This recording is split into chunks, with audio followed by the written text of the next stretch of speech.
All right, all right. Welcome everybody to Clear Vision Wednesday. I'm Claudia Mühlenweg. I'm the creator of the Naturally Clear Vision Method. And if you're interested in vision improvement, make sure to subscribe to this channel because every week we go live here and every week we have amazing guests or myself teaching valuable skills or talking or educating you about anything that affects your vision. And today I'm super excited about my guest today, and I'm going to bring her on stage. Dr. Ainhoa de Federico, hi. Hello, so nice to be back around here in your YouTube channel and with your community. Thank you for the invitation, Claudia.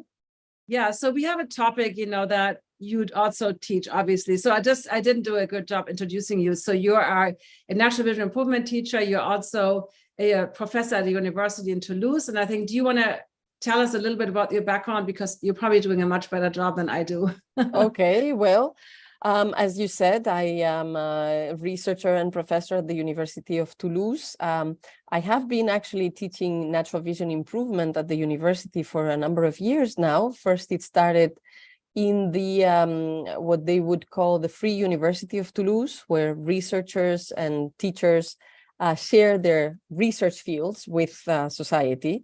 And usually it's people who are retired who participate. So usually they're beyond 60, 70, 80, etc. And so that's where I first started teaching at the university. This service, again, showcases what researchers are doing.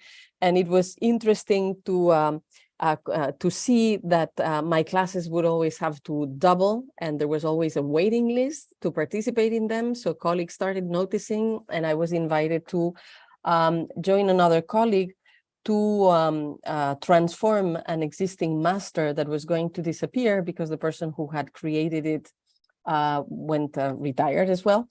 And so this other colleague and me created a new master's on health education, including some topics on natural vision improvement. So that's what's been going on at the University of Toulouse. If we continue in the university side, I have recently been nominated. I have been, how do you call that? Well, they've given me a honorary doctorate in a Mexican university last March. And also with this same Mexican university, we are creating the first university diploma for vision coaches. So it's under approval for the Mexican, the equivalent of the Secretary of Education or the Ministry of Education in Mexico. And so we'll see, but it looks like it could be happening very soon. So those are super good news. And on the other side, on the side of not just research and teaching at the university, but also like sharing this information and this knowledge like you do, for example, with your YouTube channel and through your newsletters and in your community, in Spanish particularly, since the year 2016, I started teaching online about natural vision improvement.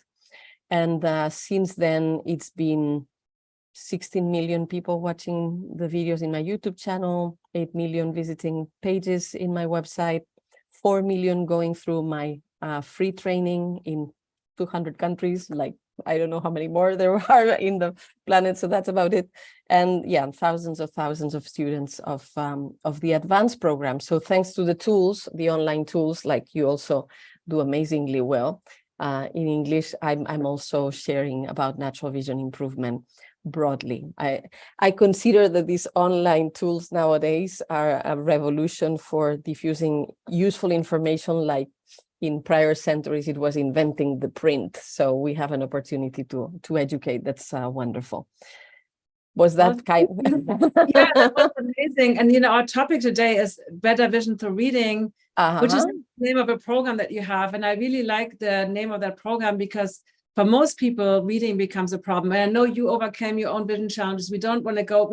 I think you shared that story on a previous episode. But just like me, right? You had several vision problems several times in your life. Yes. And so, we don't just want to talk about presbyopia today, because I think reading is such an important skill. And even if you're nearsighted, have astigmatism or other vision challenges, fusion problems, right? Reading is usually a thing that people often have to give up because it's, becoming too blurry or they wear strong glasses. And so there's actually a way to improve your vision through reading.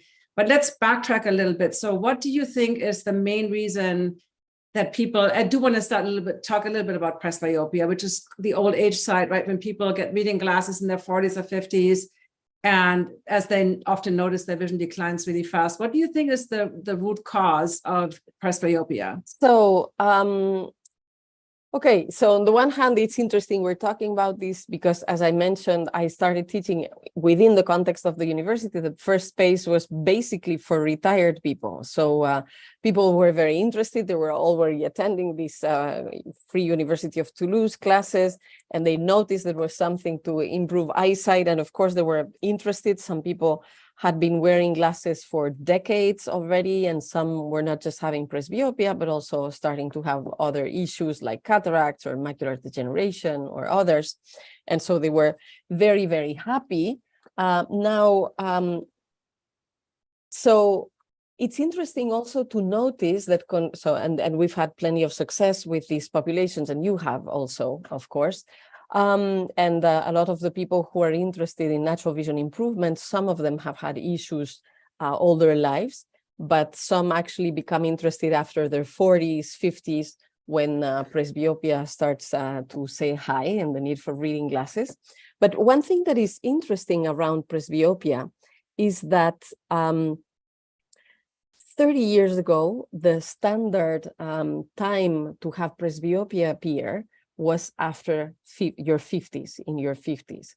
And nowadays, it's more in the 40s. So that gives us also some hint that maybe there isn't just a biological determination around presbyopia appearing, but rather that we have changed something in our way of life in the last 30 years that make it so that we have lost a decade of good eyesight, statistically speaking, right? Another thing that is very interesting also is that while presbyopia is very common for almost everyone in our societies, well, you live in the States, but you're from Germany, I gravitate between Spain, France, Mexico, the States, depending on different moments of my life. In all these societies, and I don't know where the people are watching, it's very common that most people will have presbyopia after their 40s or their 50s. But in anthropological research, there are specific cases of whole societies where presbyopia is very rare or almost non-existent. 30 to 40 years ago in continental China, there was very little presbyopia. Nowadays, problems with the vision have increased a lot in Asia. It's actually one of the regions of the planet where vision problems have accelerated more. But we can find other examples like the Hansa in the Himalayas, or the Vilacabamba in Ecuador, or even the Moken that are in the archipel of islands around Andaman. So in these ethnic groups, in these societies, there's very little to no presbyopia.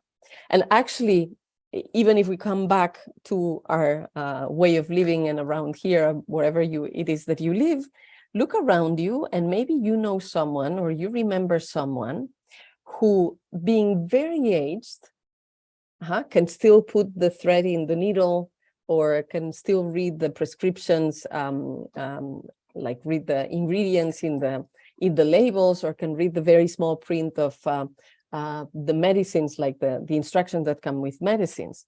Every time I ask this question to my students, they remember a grandmother or an aunt or someone. And among the very known people, you probably are aware of maybe Paul McCartney or maybe the Pope, right? Not the current Pope, but John Paul II. And he died very old. Can you find one single picture where you would see him wearing glasses? No, you will not find that Jean Paul II wore glasses. Or Paul McCartney, he'll wear sunglasses for fashion now and then, but he doesn't need glasses to read. And now he was young in the 60s, but he's not anymore now. So how come that there's whole societies or specific people that, being very aged or being older, can still see very, very well near? So if there are such cases, then we need to be interested in what they do or how they live. And what are we doing different that, or I mean, I'm saying in plural, but I see very well also. But what are people who get vision problems in their 40s or their 50s doing different from these people who continue to see very well? So this is the first thing that is very important to understand, that it's not a biological determination that everyone has to have vision problems and need reading glasses and get presbyopia with age. It's common, yes. Statistically frequent, yes, but it's not compulsory. This is important because it allows us to shift mindsets and say, okay, so it's not a fatality, then maybe there's something I can do about it. And can I show the little? Yeah, of course. I see one. Yeah, I'm seeing it just behind you. So, of course, there's different muscles that play different parts in focusing, so that we can focus at different distances, and they're involved in different ways also when symptoms appear. When there's myopia or hyperopia or astigmatism, it's different groups of muscles that are involved in causing those refractive errors. For presbyopia, what is most commonly understood is that the problem lies with the crystalline and the ciliary muscles. Yeah. So in the model, this is the cornea, lights go through it, and then we have the iris and the pupil, and lights goes through the little hole. Depending if there's a lot of sun or less sun, the pupil or light or more light or less light, the pupil will change shapes. And then we have the crystalline, which is a natural lens. You, of course, know this very well, of course. And this crystalline, the cornea is also a lens that has 38 to 42 diopters approx. And so it bends the angle of light so that it will project in the retina, in the projector, where it will be transformed into, the light impulses will be transformed into nervous impulses so that the brain can interpret what we're seeing.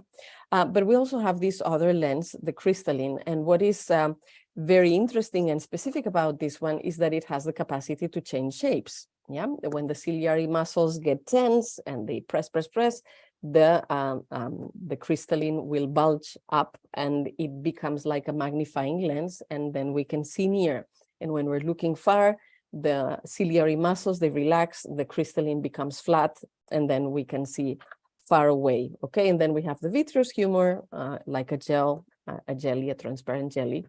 And then we have the retina, where those light impulses are projected. Yeah. Now, I often say, and I'm deviating a little bit, but I'll come back to the main thing. I often say that the focusing mechanisms in the eye can be compared to when we want to project an image to a wall or a screen. If we want it to be very clear, we can do two things. We can put the projector further away or closer to the wall. And then we have the little wheel with the lens to make it sharp. Yeah. So the external muscles, the oblique, the straight, can play with the shape of the eyeball to make this further or closer that we would do with the projector. And that participates in focusing. And just 1 millimeter of difference of the shape of the eyeball is 3 diopters of difference, right? But then we have the little wheel, right? In the projector, the little wheel would be the crystalline with the ciliary muscles. So what happens with presbyopia? They tell us that this mechanism or this lens becomes more rigid. That's what they say. Now, what's interesting to know is that, well, two facts. One, the ciliary muscles are 400 times stronger than what is needed to bend this lens. The muscles in the eye are in general 400 times stronger than what is needed to change the shapes of the eye and do what they need to do for focusing. So it's not necessarily lack of strength of the muscle or potential strength, but it tends to become routine, mental routine. The brain is giving the same signals to push as little or as much as quote, quote, usual. And then if the lens is becoming more rigid or more dense, and the muscles are doing the same strength, well, maybe it's not as easy to bend it. But if we would send another signal, then they would push harder and the lens would bend and we could still read near. So the first problem that we can find here is a problem of routine or even boredom. When we're doing the same things the same way all the time, without changes, without stimulation, without variation, it's more likely that we end up having presbyopia. But if we multiply changing stimuli, diversifying stimuli, playing, exploring, doing other things that are unusual, looking at the world in unusual ways, looking with the right eye and the left eye, and then both together, and then looking far and near, and paying attention at the periphery, looking at the mirror, looking upside down. If we're multiplying the variations of stimulation, then the muscles have to do different things. The brain has to do different things. There is no routine. And so the brain is used to changing the amount of strength it tells the muscles to do, so it can work better with the crystalline. But there's a second property, and that's that the quality of the tissues and the cells in the crystalline are different if we don't use it much or if we use it more. Actually, the crystalline tends to stay flexible and transparent the more we use it, the more we change distances. So we have both mechanisms combined. So the more we're looking far and near and far and near and far and near, and having the crystalline like bulge up and become flat and bulge up and become flat, it actually protects the health of the crystalline itself, and that remains flexible and transparent. So actually playing with balls, for example, and making sure that you're looking at different distances at different times will postpone or prevent presbyopia, but also, if we go further, cataracts. Because the next step with the crystalline, the tissues and the cells degrading in their quality of transparency and flexibility after presbyopia, it's cataracts. So, so this is something that we need to see. What happens with the people that see very well, even when they're very old? Usually, they're diversifying the way in which they look at the world and how they use their eyes. And in the case of Pope Jean Paul II and John Paul II and Paul McCartney, two Pauls actually, so they both learned natural vision improvement in different ways when they were young. Paul McCartney learned the visual yoga when he was in India, the famous Beatles trip to India, and John Paul II learned natural vision improvement from a Polish doctor when he was young, and well, they kept motivated to practice, and so they kept very good eyesight. And with these ethnic groups that we're talking about, when we look into their lifestyle, they spend a lot more time outdoors, and outdoors there's always more opportunities to look far and to be interested about things that are happening far away. If we look again more close to us in time and space, maybe you are aware, or maybe not, but after 20, not you, Claudia, but in general, people, I know you are. So we know that at the end of 2019, the World Health Organization created a report on the state of vision in the world. And at that time, the report states that 1/3 of the world population has vision problems. 80% of them are preventable or curable. So, hey, natural vision teachers, coaches, educators, we have work here to do, because most of them are actually preventable or curable. And at that time, it was expected that by the year 2050, half of the world population would have vision problems, so that the things would accelerate and continue in a bad tendency.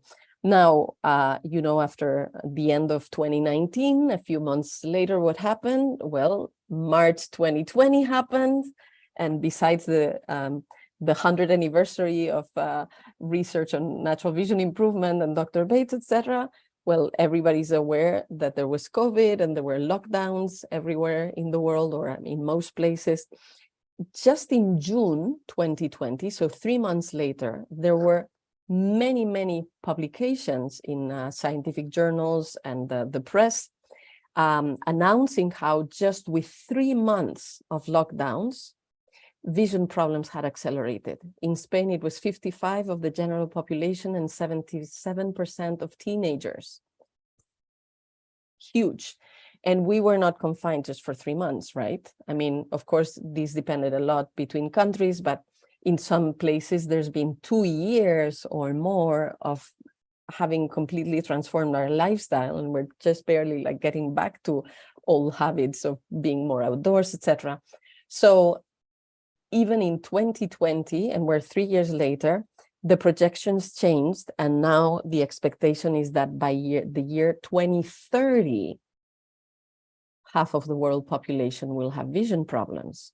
So this, again, it's not genetic, it's not biologically determined, it's how has our lifestyles changed, our lifestyle changed in these past few years. And actually, we can see the future when we look to Asia.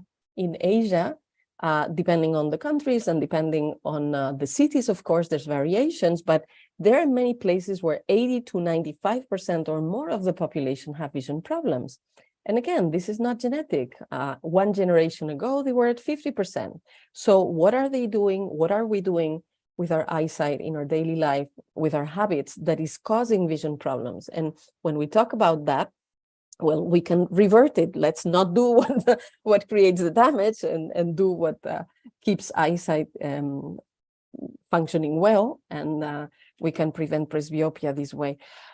I remember that we recorded a session talking about this, and because we're doing this live and we also did it, we improvised at that time. So I don't know if we're actually talking about the same things or it's going to go into a different direction a little bit.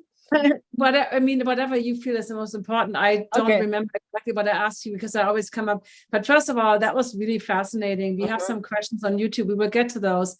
That was really interesting. What you talked about, the habits, the routine, what you do with your eyes, the interest, all those things. I personally found, and I think you're relating to that too, that people who have a vision for their life, who get excited to get up every day, who are more curious about everything and, open-minded, have low rates of presbyopia or no presbyopia versus those that have a job, they're counting down the days to retirement, which kind of ties into your routine. And I also, you talk a little bit that you're trained in the Martin Brofman methodology, and you talk a little bit about the personality. I want to get to that next. Before we look at the questions about how to apply small print and the reading, we will get to the reading part, but I do want to really cover that a little bit because I feel there is a huge impact on that. So share with us a little bit more. What is the personality of somebody other than the routines and all that things that kind of can lead to presbyopia? Yeah, I also wanted to go that direction because I vaguely remember that we talked about it a little bit. So I had the good fortune to be acquainted with Martin Brofman, Dr. Martin Brofman's method, and then to meet him personally, and then to collaborate for 7 years with him, translating all the workshops and all the trainings that he did in Spain. And so I became very familiar with his hypotheses, with his theories, with his method of work, and I also took those hypotheses and put them into my own research at the University of Toulouse. And with another colleague, Anita Meidani, who's a sociologist specialized in sociology of the body and sociology of health, we have carried in several occasions research on this. And I think adding up the different surveys that we've set up, I think we've done questionnaires and interviews with over 1,500 people. So it's not a small sample. That's what I mean. It's not a small sample. And we've confirmed the thesis or the theories or the hypothesis from Martin Brofman. We have found them again. And so, let's give to Caesar what belongs to Caesar. He identified a very interesting profile of personality behind presbyopia that we have found again and again, and that maybe you can relate with maybe your clients and participants to your courses. We can use a metaphor. If this is my personal space, so what is from the length of my arm towards me is my own personal space, and what is outside of the length of my arms is the outer world. Okay, it's metaphor, but maybe it can work. When we have presbyopia, some people call it the syndrome of having the arm too short, right? We need to push things away to see them clearly until our arms are not long enough, right?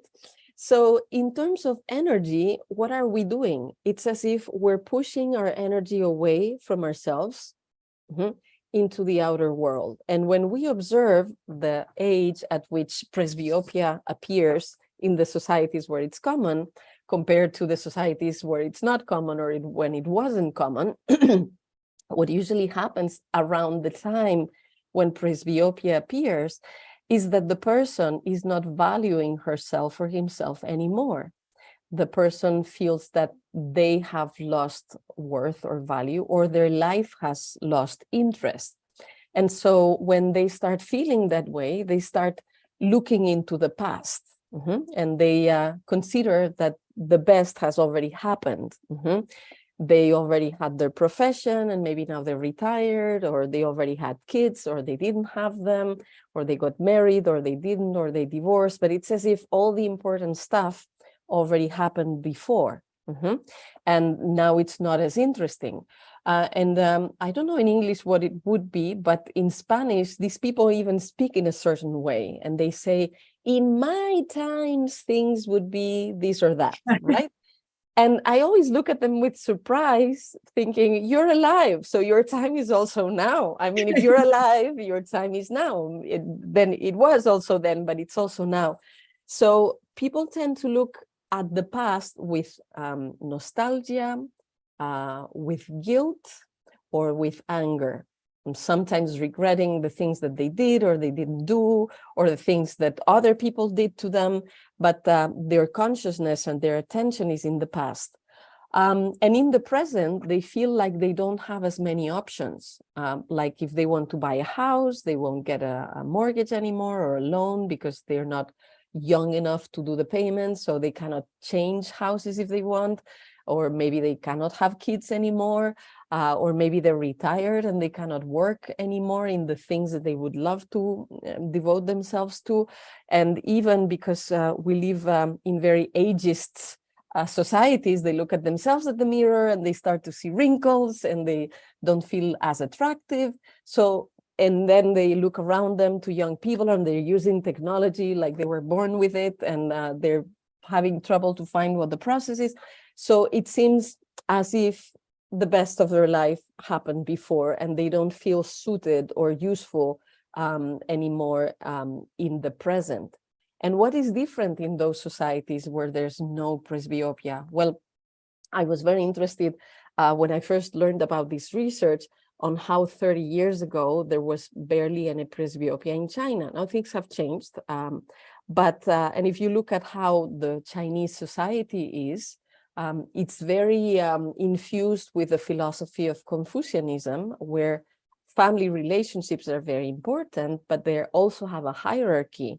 And older people are the most important people, and they're always regarded with respect and revered, and people go to them to ask for advice, and they always sit in the best place in the room, and they're always served first. They're very highly regarded. So it's almost like the opposite of what we just described. People who develop presbyopia tend to feel like, they don't matter all that much anymore. They're not important anymore.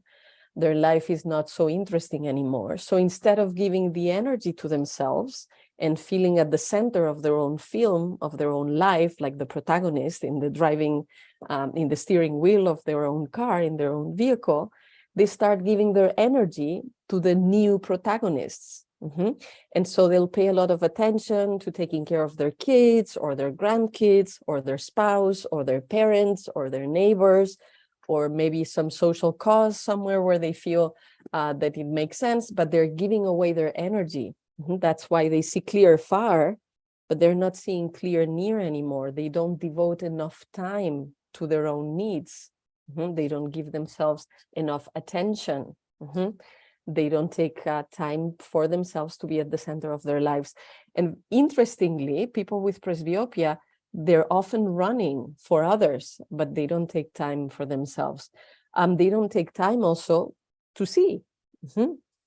And so very often I tell people that want to make a mind shift, change the mindset around what they're doing with their life and their energy and their attention. And I tell them about two things. One, If the look has been on the past, but then we need to revert this. So we need to make sure to make the rest of your life the best of your life. So what can you think about? What can you invent? How can you make that the years that you still have in front of you are fascinating and fun and exciting? And okay, maybe you're not going to work anymore. Of course, this also depends between countries and retirement ages. There can be a lot of variation around there. But even if you retired, well, maybe now you finally have the opportunity to do all those activities that you couldn't when you were working or you were raising your kids. Well, but now it's time to do it. You always wanted to dance. Well, go and get some dancing lessons. You always wanted to paint. Well, buy yourself some materials and put a corner in your house where you can paint, or whatever it is. But devote time for the things that make you happy. And I would say even more so if they're useless to anybody else, because then you're stating that you're so worthy and so important that you deserve to take time for yourself for those things that their only reason for being is that you enjoy them, period. And of course, the activities themselves may be different for different people. For some, it may be dancing or painting or taking a saltwater bath with candles and incense. That is very nice, or going for a walk in the mountain, or having coffee with a friend, or reading a book, or going to the beach. It depends from one person to another, but what's core is that you need to do things just because you love them, period. Take time to make life fun and exciting and nice. And for that, so make the rest of your life the best of your life. And for that, sometimes you need to practice what I call positive selfishness. If you have been giving away your energy to everybody else, well, now you need to put all the direction of your energy towards you. So we'll need to exaggerate a little bit, but only to create balance, right? If you've developed presbyopia, you've been way too much paying attention at others. So now exaggerate in the other direction and you'll find balance after some time. So how does positive selfishness work? Well, first, me. After that, me. Then I can take care of me. And if there's something left, it's for me. So you need to really put yourself in the center and let other people handle their affairs. Maybe some of them will be great. We can't hear you when you whisper. Okay, sorry. So maybe some of them will actually be very happy and grateful and thankful, even if they don't tell you, that you let them do their thing.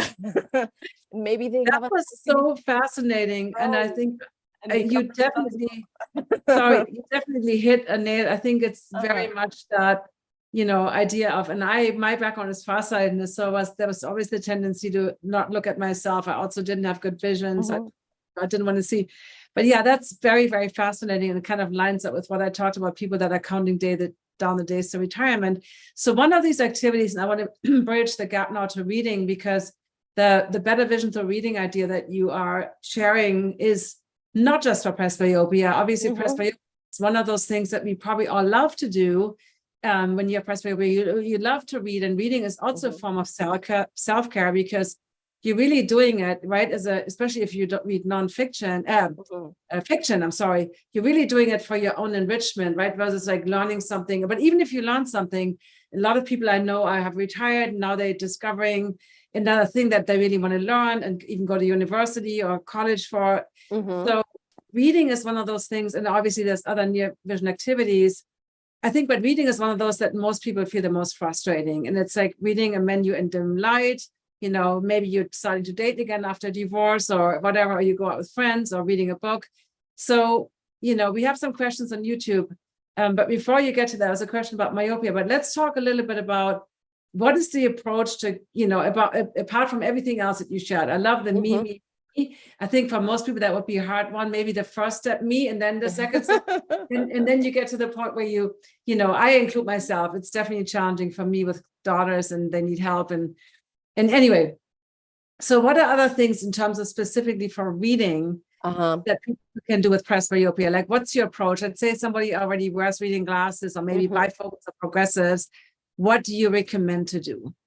Okay, so and maybe we'll circle back to a few of these topics with the questions.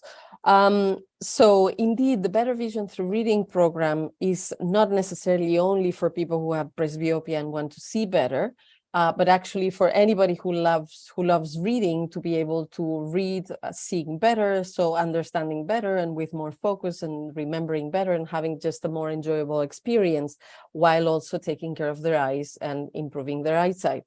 And actually, a lot in the program is not only during the moment of reading, but things that are happening around when you are reading, and how you can set yourself up for success.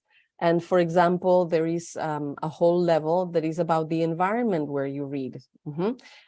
Is there enough light? Is there enough humidity? Is your posture correct?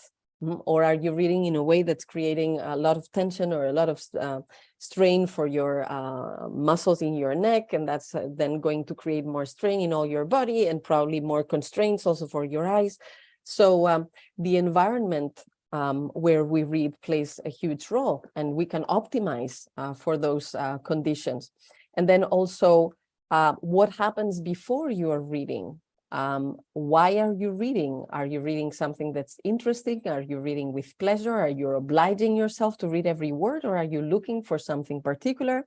And how you set yourself up for reading also changes the experience. Of course, it's different if you're reading because you need to study, or you're reading a novel for pleasure. But still, why you read and how you prepare yourself to read plays an important role. And then while you are reading, there's also things that you could do that make the experience better for your eyesight. Of course, how you're holding your piece of paper or your book, what's the distance, but also what's happening around. Are you now and then also looking far away? Are you remembering to blink? Are you reading the line itself, or above the line, or under the line? There's things that happen while you're reading that change also the experience, and that can be good for your eyes or bad for your eyes. And then sometimes you also take pauses while you read. So what happens during those pauses? And you can optimize how you use the pauses in the reading also to take care of your eyes. Like you could go to the window, you could stretch, you could look far away, you could drink water. There's a number of things that that you can do also in those pauses. And then there's also in the program a number of practices that can be done with texts or books that also improve eyesight. You can put the text upside down, and you can play in different ways with them. And that's also helpful also for afterwards having a better visual acuity and reading better. And finally, there's also a section reflecting about tools around reading. For example, one of the tools is a pointer. We can use a pointer while we're reading. Maybe we were told in school that we shouldn't point at the text, but actually a lot of people who are interested in speed reading notice that when you use a pointer, you read much better and much faster, and you understand better. But also other tools that we sometimes use around eyes or eyesight, like filters. Should the filters be, if we're reading on a screen, should they be on the screen, or should the filters be on our eyes, right? Sometimes people use the blue light blockers. Or if we want to focus better, should we use reading glasses, or could we use pinhole glasses that can allow also for a sharp focus for reading, while they help the eyes get trained in good habits to seeing better? So I'm just giving a few ideas on the kinds of things that we talk about in the course. And I think they're helpful not just for people who have presbyopia and would like to see better, but in general for people who like reading and would like to have a better experience while reading, and also be taking care of their eyes and fostering better eyesight for themselves. Does that can we answer? that? Yeah, that was great. Maybe you can give a few practical tips. So you talked about posture, you talked about reading the line or above or below. I would love to kind of have you talk a little bit about that. And then you talked about, now I lost my train of thought, something you just said at the end. The I forgot. pinholes, the pointer. Talk a little bit about glasses, but really, and then lastly, we want to talk about, there was also a question on YouTube. Dr. Bates talked a lot about reading small print in dim light, like in candlelight, right? So your approach sounds to be more like increase the brightness. The posture, I would always be interested in what posture you recommend. But maybe some of those, I know you have a whole program laid out that, is going into details, but just maybe some highlights. Some takeaways, what you recommend. Do you recommend bright lighting, dim lighting, small, larger print, and those kind of things? Okay, and I recall vaguely that we talked about a few of those also last time. So with the posture, actually, the best posture is not having one. Let me explain. The body is not made to be not moving. Now I'm not in my usual environment and at my parents-in-law. So this is not my chair. This is not my working space. At home, I sit on a Pilates ball. Why? Because I can be moving all the time and I can be bouncing up and down and forth. And so when the body is in movement, it balances itself a lot better. And also tension doesn't accumulate someplace. So I love these balls because I can be doing whatever it is I'm doing while I'm changing the position all the time. And I guess you have one. Okay, you have something like that. Okay. This is only on a standing desk, obviously, right? Another kind of chair that I love are those chairs where you put your knees on them and they're kind of balancing. So I like that very much. But I also like to change positions and change postures for my work or my reading. So sometimes I'll be sitting, sometimes I'll be standing. Nowadays there's standing desks. You can change the height. Exactly. Sometimes I'll be sitting on the couch. Sometimes I'll be projecting what it is on the TV. So I'm also changing the distance at which I'm looking at whatever it is I'm reading. So sometimes it'll be near, sometimes it will be further away. So changing posture is a very good idea. Now, if you're going to be static or mostly static, at least make sure that your back is well sustained, that there is around a straight angle, like 90 degrees between your back and your legs and your knees, and your feet should have some support. The shoulders shouldn't they should be as far away from the ears as possible. So you also need to establish the proper height for your forearms. And actually, it's if you're going to bend your head, it's good to give it some support, or then you can have some how do you call that? Something to hold what you're reading. Right, yeah. How do you call those in English? Atril in Spanish. Anyway, so because the idea is that you don't have to be like this, because then there's a lot of a strain for the neck. The head is a lot heavier, like 7 times heavier when it's bended like that. So all the muscles need to pull harder, and that can create other tension in other parts of your back, your shoulders, that create more constraint also for the eye muscles.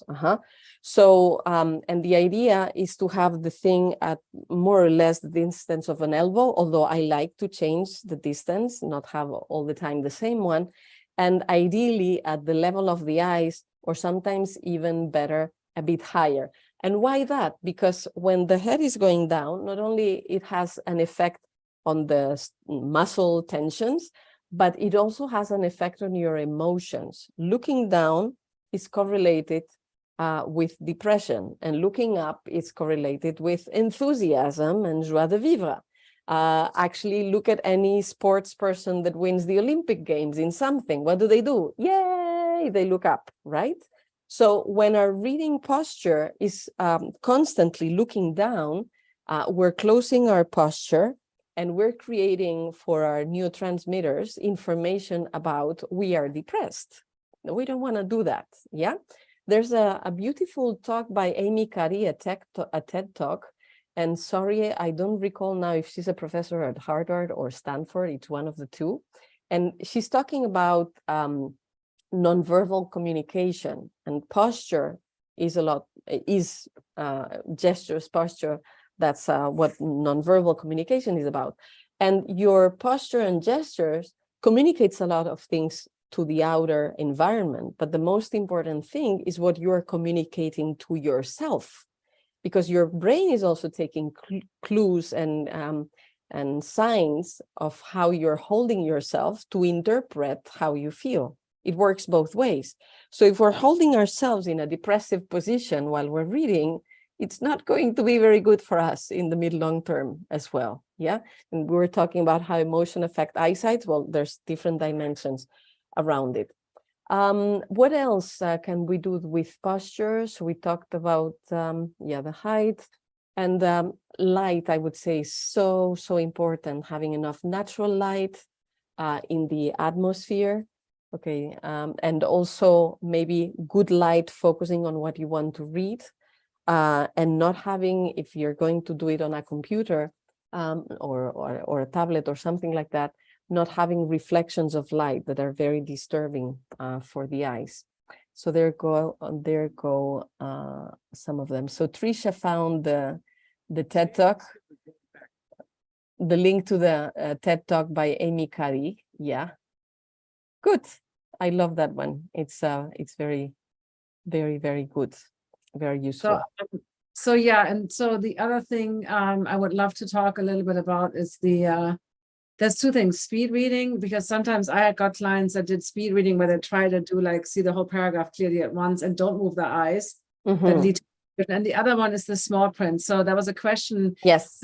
In my personal, and I'm curious what you think, in my personal experience, having people with presbyopia do a lot of small print reading very close up at a blurry distance actually helps them relax, versus with myopia and nearsightedness, there tends to be more attention of now I'm trying to read it, making a big effort, and it actually doesn't help. So what is your take on small print? And it doesn't matter if somebody's far or nearsighted, what's your take on that? So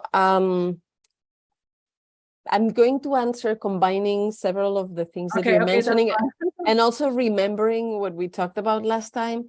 And for me, in my experience, and again, with all the respect for Dr. Bates and Margaret Dars-Corbett, in my experience, it's very useful to change the conditions and to diversify the stimuli. So the same way that our nervous system and our endocrine system functions much better when we're exposed to natural light, and we have the kind of the tonality of the light at the time of the day when it's happening with the real sun. And then at night, we need to be sleeping in a space that is as dark as possible, so that again our nervous system and our eyes rest, and the enzymes that allow us to see and with contrast and colors can be generated again in the dark. All the contrasts are useful for eyesight. So if we want to have good eyesight, we'll want to pay attention at the details in our central vision while being aware of our periphery.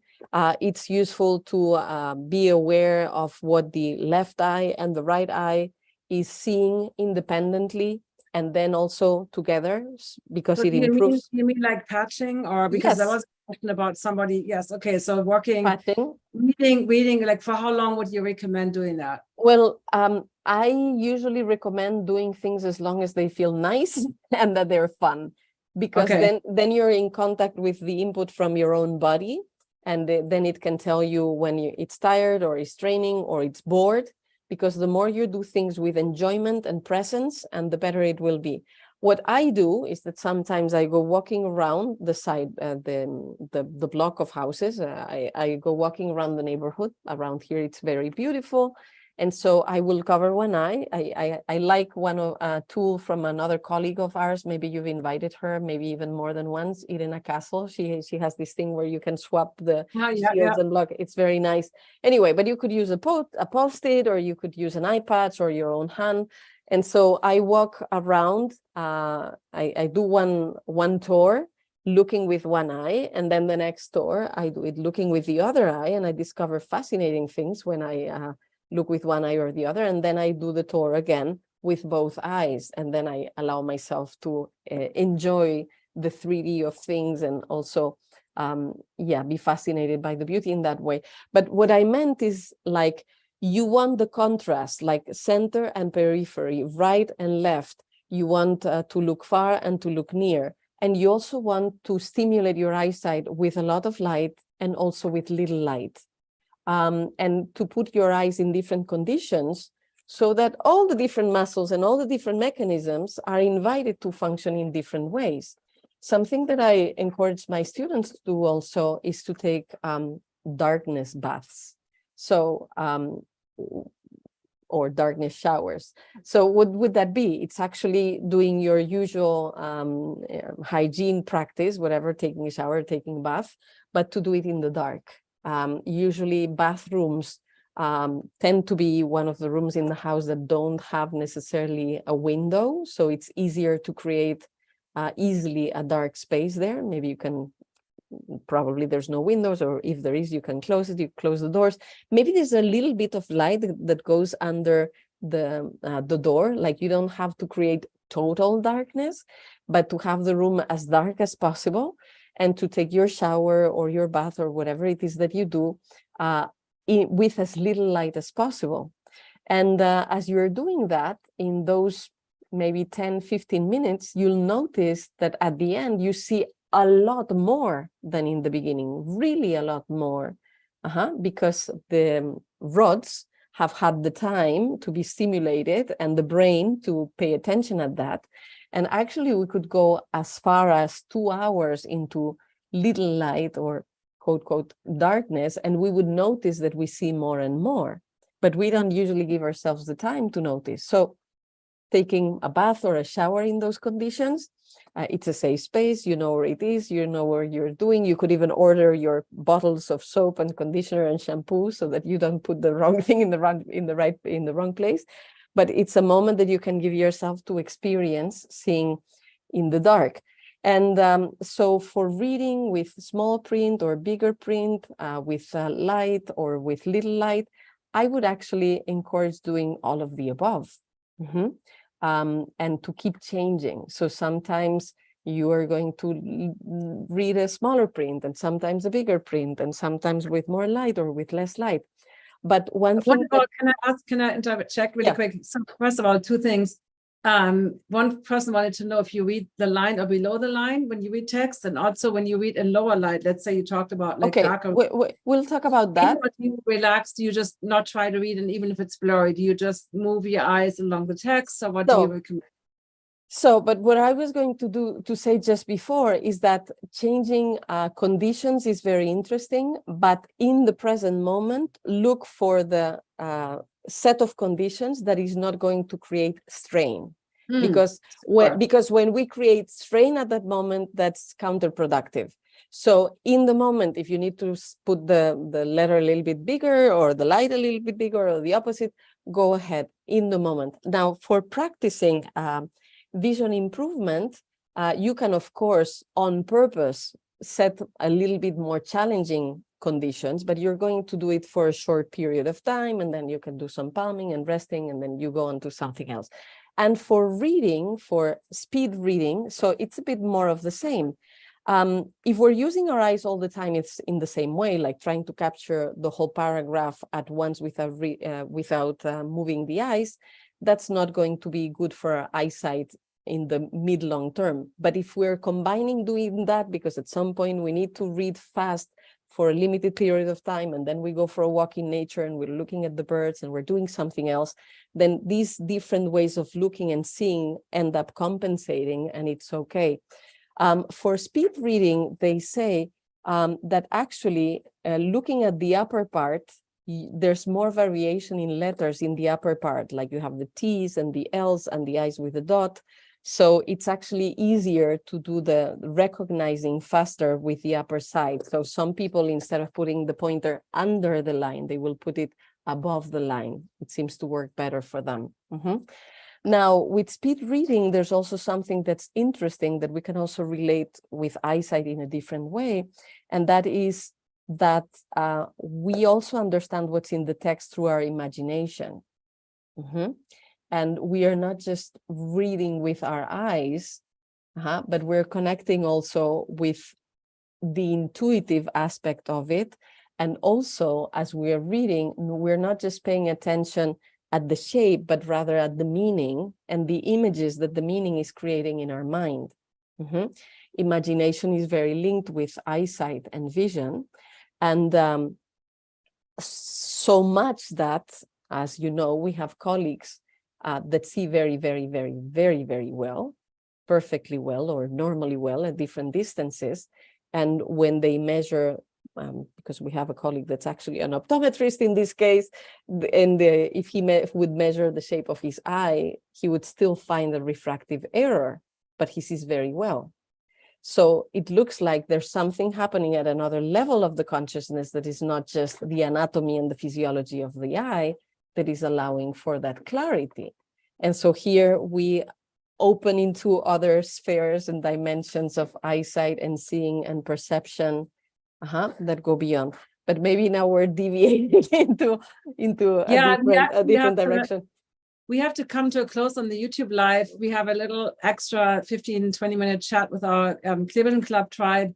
So I put the links to your, first of all, you have a free guide. Share a little bit about your free guide, and then also the link to your reading program. I put that into the YouTube chat so that everybody can do one or the other. I recommend doing one of the. You want to talk quickly a little bit about the 10 tips guide? And okay, so the 10 tips guide, it really is a short ebook that has a handful of fundamental things that anybody who wants to take care of their eyes and improve their eyesight, well, it's a few things that you can start doing that are useful.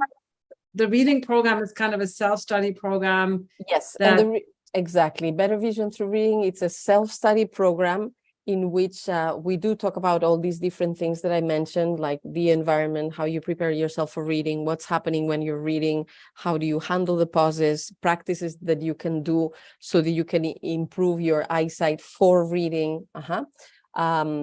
And then reflecting about different kinds of tools that you can use with reading.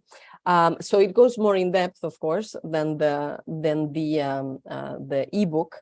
And then I also have a bigger program. You also know about this, and the bigger program that we release only 3 times a year goes even more in depth and supports people to improve from different eyesight symptoms, and to see better and better. Awesome. We will put all the links underneath the YouTube. You already have the 10 tips guide. You have the Better Vision Through Reading program, which again is not just for presbyopia. This is a program that works for all vision conditions. I love this program. It's amazing, and I highly recommend it. And you explain everything step by step what we just kind of touched on today. So thank you, YouTube. Thank you so much, Dr. Ainhoa. This was really, really interesting, talking about the whole root causes and all the different levels of, just from the physiology to the emotions to the, how our society and all those things, how we treat elders. I think it's so, so fascinating. So thank you, YouTube. And thank you, Dr. Ainhoa. And we see you next week. Bye. So Trisha, can you stop the live feed, please?